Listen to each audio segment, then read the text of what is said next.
IT minister Sridhar Babu మీడియాతో మాట్లాడుతున్నారు. Live చూద్దాం. ఆ విధంగా 2018లో ప్రజలు ఇచ్చిన తీర్పును చాలా అలసుగా తీసుకొని బాధ్యత లేకుండా ప్రభుత్వ యంత్రాంగాన్ని ఇష్టారాజ్యంగా అడ్డగోలుగా నడిపే ప్రయత్నం చేసింది కనుకనే ఈరోజు ప్రజలు కాంగ్రెస్ పార్టీ ద్వారానే పేదవారికి, సామాన్య ప్రజానికానికి, ఉద్యోగస్తులందరికీ మేలు జరుగుతుందని తీర్పునిచ్చిండ్రు. ఆ తీర్పును గౌరవిస్తూ ప్రభుత్వం ఏర్పాటైన 48 గంటల్లోనే మేం ప్రజలకిచ్చిన వాగ్దానాల్లో ఈరోజు 6 గ్యారంటీలలో ప్రధానంగా ఉన్న అంశాలని ప్రజల ముందట పెట్టాం, అమలు పరుస్తూ ఉన్నాం. ప్రజలందరూ కూడా గమనిస్తూ ఉన్నారు. 2 ప్రధానమైన గ్యారంటీలో ప్రధానమైన అంశాలు, ఒకటి రాష్ట్ర ప్రజలు, ప్రత్యేకంగా మా రాష్ట్ర మహిళా సోదరిమణులు, మా అక్కలు, చెల్లెలు అందరూ కూడా ఇచ్చిన గ్యారంటీలో మహిళలకు సంబంధించి ఉచిత బస్సు ప్రయాణ సౌకర్యం, రాష్ట్ర వ్యాప్తంగా 6.5 కోట్ల జీరో టికెట్స్ని ఈ రాష్ట్ర మహిళా సోదరిమణులకు ఇవ్వటం జరిగింది. అంటే ఒక మహిళా సోదరిమణి వారి అవసరాల దృష్ట్యా రోజుకు ఎక్కడికి పోవాలన్నా, ఎన్నిసార్లు బస్సు సౌకర్యాన్ని ఉపయోగించుకొని ఒక్క మహిళా సోదరిమణి 4 సార్లనో 5 సార్లనో స్వేచ్ఛాయుతమైన వాతావరణంలో వారి అవసరాలను తీర్చడానికి అనేక సందర్భాల్లో ఇది నా బస్సు, ఫ్రీ బస్సు ప్రయాణం కల్పిస్తూ ఉంది కాంగ్రెస్ పార్టీ అనే ఒక వాతావరణం కల్పించి 6.5 కోట్ల జీరో టికెట్స్ ఇవ్వటం జరిగింది. రాజీవ్ ఆరోగ్యశ్రీ కింద 5 లక్షల నుంచి 10 లక్షల రూపాయల వరకు రాజీవ్ ఆరోగ్యశ్రీ పరిమితిని పెంచి పేదవారికి సంబంధించిన ప్రజా ఆరోగ్యం, వైద్య సహాయం బాధ్యతలో భాగంగా తెలంగాణ రాష్ట్రం ఏర్పడ్డ తర్వాత 10 సంవత్సరాల నుంచి ప్రజా ఆరోగ్యాన్ని నిర్లక్ష్యం చేసిన టీఆర్ఎస్ పార్టీ ప్రభుత్వం వైఖరి పట్ల ఏ విధంగా ప్రజా ఆరోగ్యం, పేద ప్రజలకు సంబంధించిన అంశాన్ని దృష్టిలో పెట్టుకొని 10 లక్షల రూపాయల వరకు రాజీవ్ ఆరోగ్యశ్రీ లిమిట్స్ను పెంచడం, ప్రజలకు అందుబాటులో ఉంచడం జరగటం, ఇది ప్రజలందరూ కూడా గమనిస్తూ ఉన్నారు. ఈరోజు టీఆర్ఎస్ నాయకులు ఏ విధంగా ఉంది వారి పరిస్థితి అంటే, నవ్వి పొదురు గానక నాకేమో సిగ్గు అన్నట్టు వారి వ్యవహార శైలి ఉంది. మేమందరం సుదీర్ఘ రాజకీయ జీవితాల్లో ఉండి, ప్రజాప్రతినిధులుగా ఉండి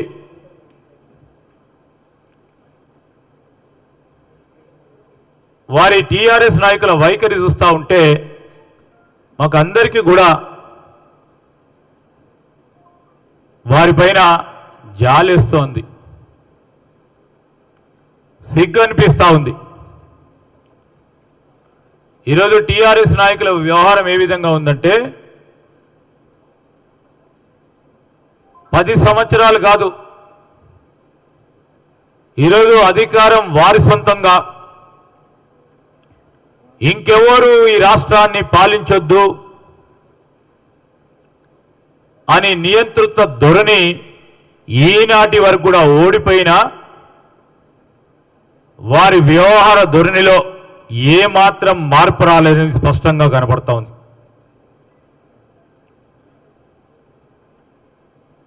ఓటమి తర్వాతన్నా ప్రజలకు సంబంధించిన నాడిని అర్థం చేసుకుంటారని మేము ఆశించినాం. కానీ మాకు ప్రజలతో సంబంధం లేదు, ప్రజా ఆలోచనతో సంబంధం లేదు, మేము ఈ విధంగానే నియంత్రిత ధోరణితో ఉంటామని వారు అనునిత్యం వారి వ్యవహార శైలిలో కనబడతా ఉంది. నిన్ననో మొన్ననో ఒక ప్రచురణ చేసిండ్రు కాంగ్రెస్ పార్టీ హామీల పైన. ఒక పుస్తకాన్ని రూపంలో తీయడానికి ప్రయత్నం చేసిండ్రు. దీన్ని మేము కాంగ్రెస్ పార్టీ పరంగా మేము దీన్ని తీవ్రంగా ఖండిస్తా ఉన్నాం, ఆక్షేపణ వ్యక్తం చేస్తా ఉన్నాం. 2014 నుంచి 2023 వరకు దాదాపు 3500 రోజులు ఈ రాష్ట్రాన్ని టీఆర్ఎస్ పార్టీ ప్రభుత్వం వారి నాయకులు పాలించడం జరిగింది. ప్రజలందరూ కూడా గమనించాలి, 3500 రోజులు వారు పాలించిండ్రు. కాంగ్రెస్ పార్టీ ప్రభుత్వం వచ్చి 35 రోజులు కూడా గడవలేదు. 35 రోజులు 3500 రోజులు పాలించిన టీఆర్ఎస్ పార్టీ నాయకత్వం వేరే ఇతర పార్టీలు 35 రోజులు పాలిస్తే కూడా చూస్తూ ఓర్పుతో సహనంతో ఉండకుండా ఓర్వలేక నియంత్రిత ధోరణితో ఈ విధమైన కుతంత్ర పుస్తక రూపంలో మా మేనిఫెస్టోలో పట్ల కక్ష సాధింపు చేయాలని విషపూరితమైన ప్రచారం చేయడానికి ప్రయత్నం చేస్తూ ఉన్నారు టీఆర్ఎస్ పార్టీ వారు.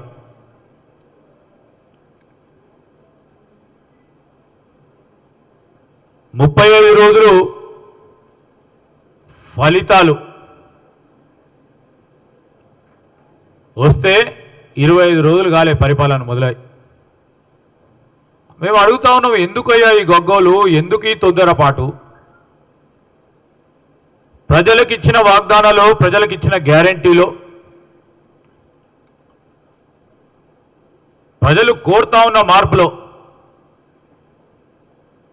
మేము ఒకటి తర్వాత ఒకటి ప్రజలకు ఇచ్చిన వాగ్దానాలు పూరించుకునే కార్యక్రమం జరుగుతూ ఉంది. అనేక సందర్భాల్లో చెప్పినాం, మీ సమాలోచనలు ఉంటే, మీ దగ్గర ఇంకా మంచి ఆలోచన ఉంటే ఈ రాష్ట్రాన్ని అగ్రగామి రాష్ట్రంలో ఉంచాలనే ఆలోచనతోనే మేము అనేక సందర్భాల్లో చెప్పినాం. పెద్ద హృదయంతో ముఖ్యమంత్రి గారు కూడా చెప్పారు, పూర్వపు ప్రభుత్వాలు ఏదైనా మంచి విధానపరమైన నిర్ణయాలు తీసుకొని ఈ రాష్ట్ర ప్రగతికి దోహదపడ్డాయో దాన్ని ఇంకా మరింపు రెట్టింపు చురుకతో ముందుకెళ్తామని చెప్పారు, ఒక పాజిటివ్ దృక్పథంతో. అయినా కానీ వారికి వినబడతలేదు. ప్రజలు మాకు 5 ఏళ్ల పాటు మరి పాలన చేయాలి అని మాకు తీర్పిచ్చిండ్రు. ఏ సమయంలో ఎలాంటి పనులు చేయాలో మా ప్రభుత్వానికి పకడ్బందీ అయిన ప్రణాళిక ఉంది. ఈరోజు మీరు టీఆర్ఎస్లో భవన్లో కూర్చొని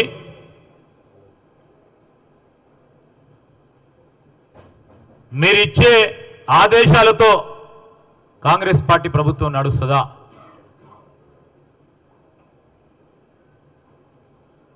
ఈరోజు మీరే చూస్తూ ఉన్నారు. మీరు వెళ్ళమని కోరుతా ఉన్నా, ప్రజల వద్దకు వెళ్ళండి. మహిళా సోదరుమణులు బస్సు ప్రయాణం చేస్తూ ఉంటే వారిలో కూర్చొని మాట్లాడండి. ఏ విధంగా వారు సంతోషంగా ఉన్నారో, వారి ముఖాల్లో ఏ విధంగా చిరునవ్వు కనబడతా ఉందో ఒకసారి మీరు పోయి మేము ప్రవేశపెట్టిన ఉచిత బస్సు రవాణా సౌకర్యం గురించి అడగండి. ఆ అక్కలు చెల్లెలు వారు సమాధానం చెప్తారు. ఆ సమాధానం వినండి, మాట్లాడండి.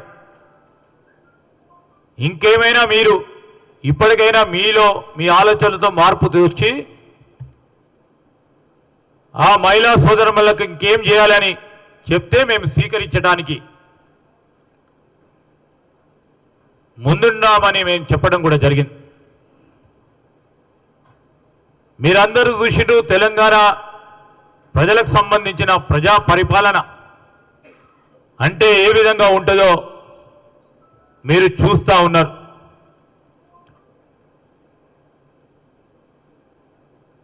ముఖ్యమంత్రి రేవంత్ రెడ్డి గారు ప్రజా దర్బార్లు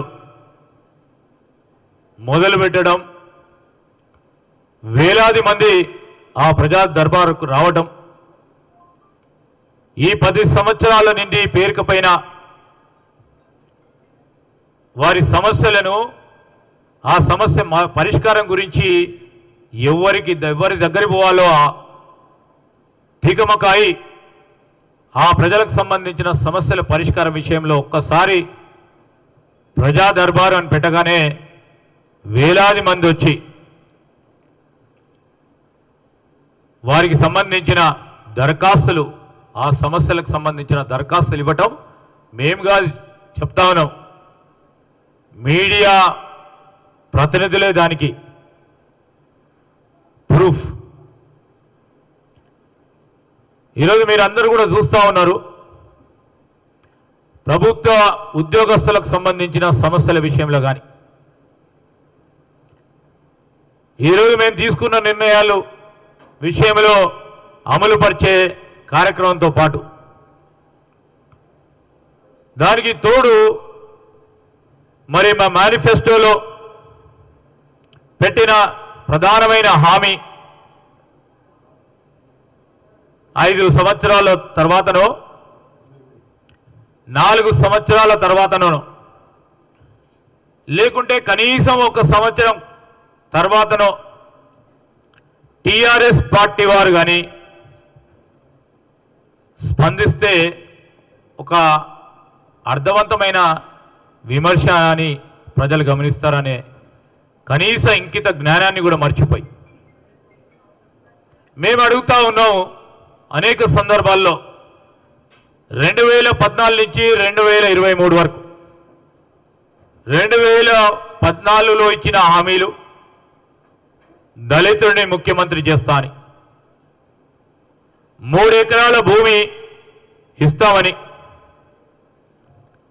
అదేవిధంగా అర్హులందరికీ కూడా డబుల్ బెడ్రూమ్లు ఇస్తామని, ఇంటికో ఉద్యోగం ఇస్తామన్న, అదేవిధంగా ముస్లిం సోదరులకు సోదరిమణులకు 12% రిజర్వేషన్లు కల్పిస్తామని, ఉచిత నిర్బంధ విద్య కేజీ టు పీజీ వరకు ఉచితంగా ఇస్తామని, అవినీతికి పాల్పడితే నా కుటుంబ సభ్యులైన జైలు పెడతామని ఆనాడిచ్చి ఉన్న ముఖ్యమంత్రి కేంద్రం నుంచి విభజన చట్ట ప్రకారం రావాల్సిన అన్ని అంశాలను కూడా కేంద్రంతో పోరాటం చేసి సాధిస్తామని, బయ్యారం ఉక్కు, కాజీపేట కోచ్ ఫ్యాక్టరీ, గిరిజన యూనివర్సిటీ సాగునీటికి సంబంధించిన జాతీయ హోదా ప్రాజెక్టు, ఐటీఐఆర్కు సంబంధించిన ప్రాజెక్టు, ఐఐఎం సంబంధించిన కళాశాల, ఇలా చెప్పుకుంటూ పోతే మీరు చెప్తూ పాత్రికేయ మిత్రులు రాసిన రామాయణం అంతా రాసేందుకుంటుంది. వినడానికి మొత్తం భారతం అంత కథ కూడా ఉంది టీఆర్ఎస్ చేసిన హామీలు. ఈరోజు మేము ప్రజలను కోరుతా ఉన్నాం, ఇవన్నిటిని కూడా బేరీజు చేసుకొని ఎవరు 420, ఎవరు డబుల్ 420 ప్రజలే బేరీజు చేసుకుంటారు.